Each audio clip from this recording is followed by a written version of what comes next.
Let me break down for you why having a period doesn't necessarily mean that you're actually ovulating, how you can know for sure that you are in fact ovulating. We can have a couple of different types of bleeds that show up throughout our cycle. And if you're trying to achieve a pregnancy or if you're trying to avoid, it's important to distinguish the two of them in order for us to either avoid a pregnancy or know what can we do to improve our chances of getting pregnant.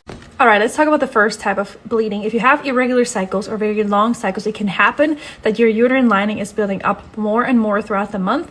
And eventually that will just break down in and of itself and you will experience a bleed without actually having ovulated about 10 to 14 days before your period is supposed to start. So in that case, it is a breakthrough bleed and it could be potentially highly fertile.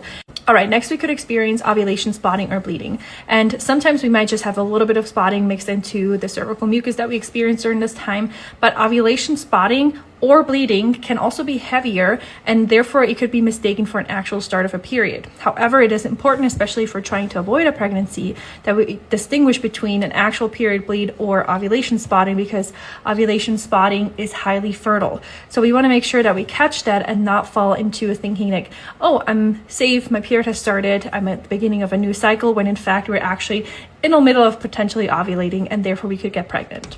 The next type of bleed that you could come across is undiagnosed bleeding. So bleeding that it might be associated to an infection or any sort of underlying disease that causes frequent spotting or bleeding throughout the cycle that is not associated with ovulation, that is not associated with long cycles and those breakthrough bleeds, and that is not associated to a true period. So that is definitely something that we would have to investigate further and see what is the underlying reason why I'm experiencing this type of bleed. And a doctor and some further investigation could help with that.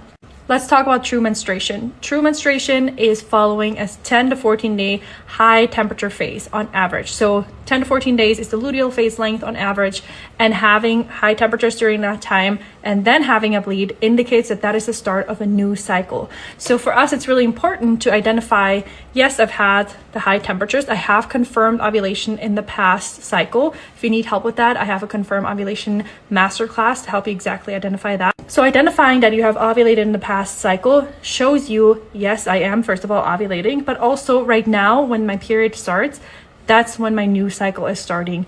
And we're going on with ovulation, luteal phase, and that type of thing in the next cycle.